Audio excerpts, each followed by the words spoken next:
வணக்கம் நண்பா, நான் தான் DDR நம்ம இன்னைக்கு என்ன டாபிக் பார்க்க போறோம்னு பார்த்தீங்கன்னா, நீங்க ஒரு RAM பர்ச்சேஸ் பண்றீங்கன்னா நிறைய டெர்ம்ஸ் அண்ட் கண்டிஷன்லாம் இருக்கு. இந்த வீடியோ பார்த்தீங்கன்னா உங்களுக்கு அந்த அளவுக்கு கிளாரிஃபை ஆகிறதுக்கான வாய்ப்புகள் இருக்கு. ஏன்னா RAMனா என்ன, DDRனா என்ன, MHZனா என்ன, MTSனா என்ன, XMP, Expo இந்த மாதிரி எல்லாமே பார்த்தீங்கன்னா அதை பத்தி எல்லாமே பிரீஃபா வந்து இந்த வீடியோல பார்க்கலாம். வாங்க நீங்க வீடியோக்குள்ள போகலாம்.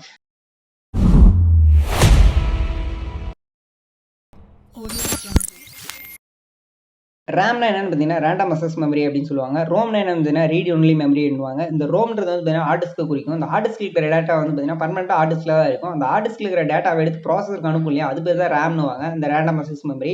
இந்த ரேண்டம் அக்சஸ் மெமரி வந்து பார்த்தீங்கன்னா ஸ்டார்டிங்கில் தான் பார்த்தீங்கன்னா எஸ்டி ரேம் அப்படின்ற மாதிரி இருந்துச்சு. அதுக்கடுத்து வந்து DDR ரேம்ஸ் அப்படின்னு சொல்லுவாங்க. DDR ரேம் அப்படின்னா டபுள் டேட்டா ரேட்டிங் அப்படின்னு சொல்லி அட்வான்ஸான வெர்ஷன் அப்படின்னு சொன்னாங்க.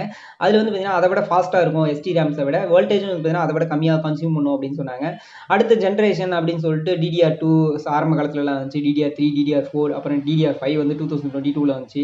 இப்போ வந்து நிறைய அப்கிரேடபிள் வெர்ஷனாக வந்து DDR5 வரைக்கும் கொண்டு வந்திருக்காங்க. இதுலேயே வந்து பார்த்தீங்கன்னா நீங்கள் ஒரு ப்ராசஸ் சூஸ் பண்ணும்போதே தெரிஞ்சிடும். நீங்கள் ஒரு பிசி பில்ட் பண்ணுறீங்கன்னா இது DDR4 பில்டு, DDR5 பில்டுன்றது அப்பயே ஃபிக்ஸ் ஆகிடும். ஏன்னா அந்த ரேம் வந்து என்ன ரேம் சப்போர்ட் பண்ணுதோ அந்த ப்ராசஸர் வந்து அதை தான் மெயினாக சப்போர்ட் பண்ணும். அது விட்டு பார்த்தீங்கன்னா நம்ம இன்டெல் ப்ராசஸ் தான் வந்து DDR4 ரேமும் சப்போர்ட் பண்ணும், DDR5யும் சப்போர்ட் பண்ணும். ஆனால் AMD கரண்ட் ஜென்ரேஷன் ப்ராசஸ்லாம் வந்து DDR5 தான் சப்போர்ட் பண்ணும். ஓகேங்களா, அந்த மதர் போர்ட்ஸ் வந்து பார்த்தீங்கன்னா DDR4க்கு வந்து பார்த்தீங்கன்னா சப்போர்ட் கொடுக்காது. ஓகேங்களா, நெக்ஸ்ட் DDR ரேமோட ஸ்லாட் வந்து பார்த்தீங்கன்னா 2 ஸ்லாட் இருக்கும் மதர் போர்டில், இல்லை 4 ஸ்லாட்டில் இருக்கும். இதிலே வந்து சர்வர் ரேம்லாம் 8 ரேம் ஸ்லாட் இருக்கும்.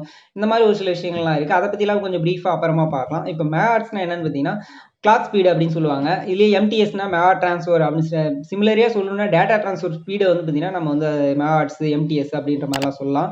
இதே கிளாஸ் லேட்டன்சி அப்படின்னு சொல்லுவாங்க. இந்த கிளாஸ் லேட்டன்சி வந்து நம்பர் வைஸில் வந்து 12, 13, 14, 15 இந்த மாதிரி கம்மியாக இருக்கும்போது ஸ்பீடு வந்து இன்னும் அதிகமாக இருக்கும்.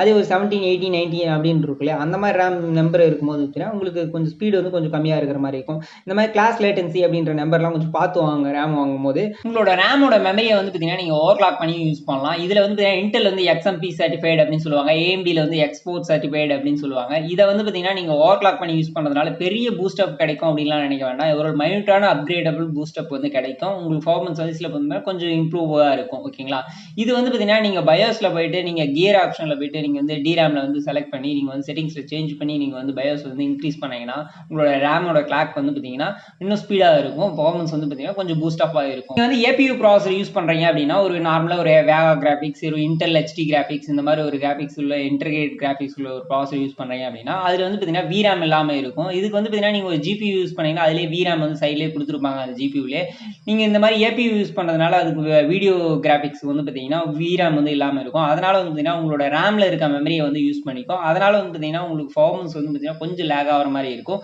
நீங்கள் அதுக்காக வந்து பார்த்தீங்கன்னா ஒரு ரேம் வந்து பார்த்தீங்கன்னா ஒரு எக்ஸ்ட்ரா ஒரு 8GB ரேம் எக்ஸ்ட்ரா இன்க்ரீஸ் பண்ணியிருந்தீங்கன்னா உங்களுக்கு பர்ஃபார்மன்ஸ் வந்து பெஸ்ட்டாக இருக்கும். இப்போ வந்து நீங்கள் ஒரு 6GB ரேம் யூஸ் பண்ண போகிறீங்க அப்படின்னா நீங்கள் 6GB ரேம் யூஸ் பண்ணுறதுக்கும் நார்மல் ரேம் யூஸ் பண்ணுறதுக்கும் ஓரளவு ஹீட் இஷ்யூ வந்து பார்த்தீங்கன்னா கொஞ்சம் அதிகமாகவே இருக்கும். ஏன்னா அந்த லைட் எரியறதுனால அந்த ஹீட் இஷ்யூ வந்து பார்த்தீங்கன்னா அதில் நார்மல் ரேமை விட இதில் கொஞ்சம் அதிகமாகவே இருக்கும். நீங்கள் ஒரு கேமராக இருக்கீங்க, ஒரு ப்ரொஃபஷனல் கிரியேட்டராக இருக்கீங்க, நான் ப்ரொஃபஷனலாக ஒரு பிசி வச்சிருக்கேன், அப்படி பிசி பில்ட் பண்ண போகிறேன் அப்படின்னு நினச்சா மட்டும் நீங்கள் வந்து இந்த 6GB ரேமை வந்து ப்ரிஃபரன்ஸ் பண்ணலாம். நீங்கள் ஒரு கேமிங் யூஸ் பண்ணுறீங்க, இல்லை ஒரு கண்டென்ட் கிரியேஷன் பண்ணுறீங்க அப்படின்னா நீங்கள் வந்து பர்ஃபார்மன்ஸ் அதிகமாக வேணும் அப்படின்றதுக்காக ரேமில் வந்து ஸ்பெண்ட் பண்ணலாம். நான் வந்து 64GB ரேம் போடலாமா, 128GB ரேம் போடலாமா, இந்த மாதிரி 32GB ரேம் போடலாமா, இந்த மாதிரி அதிகமாக ரேம் போடணுன்ற அவசியமெல்லாம் இல்லை. நீங்கள் ஒரு மல்டி டாஸ்கிங் யூஸ் பண்ணுறீங்க அப்படின்னாவே வந்து நீங்கள் வந்து அதிகமாக ரேம் யூஸ் பண்ணலாம். இல்லை நான் ஒரு அப்ளிகேஷன் தான் 2 அப்ளிகேஷன் 3 அப்ளிகேஷன் தான் ஓப்பன் பண்ணுவேன், நான் அதிக அப்ளிகேஷனை ஒரே மட்டும் ஓப்பன் பண்ணி யூஸ் பண்ண மாட்டேன் அப்படின்னா நீங்கள் அதிக ரேம்ஸ் வந்து பர்ஃபார்மன்ஸில் பெஸ்ட்டாக இருக்கும் அப்படின்றதுக்காக நீங்கள் வந்து அதில் பர்ச்சேஸ் பண்ணணும் அவசியம் இல்லை. ஏன்னா நீங்கள் ஒரு நார்மலாக வந்து பார்த்தீங்கன்னா ஒரு பர்ஃபார்மன்ஸ் ஒரு பெஸ்ட்டான பர்ஃபார்மன்ஸ் கிடைக்கணும்னு நினச்சிங்கன்னா நீங்கள் ஒரு 16GB ரேமே போதும், உங்களுக்கு இனஃப் தான்.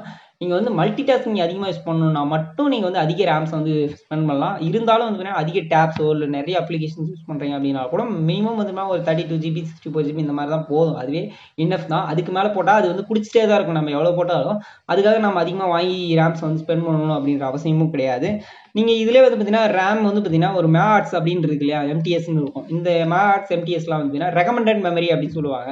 இப்போ வந்து உங்களோட மதர் போர்டு வந்து 3600 மேட்ஸ் தான் சப்போர்ட் பண்ணும் அப்படின்னா நீங்கள் அதுக்கு மேலே ஸ்பெண்ட் பண்ணி வாங்குற ரேம்ஸ் வந்து பார்த்தீங்கன்னா வேஸ்ட் ஆஃப் மணி தான். ஓகேங்களா, உங்களோட மதர் போர்டு வந்து என்ன மேட்ஸ் சப்போர்ட் பண்ணுமோ அதுக்கு தகுந்த மாதிரி நீங்கள் ரேம்ஸ் வந்து பர்ச்சேஸ் பண்ணி உங்களோட மதர் போர்டில் இன்செர்ட் பண்ணிக்கலாம்.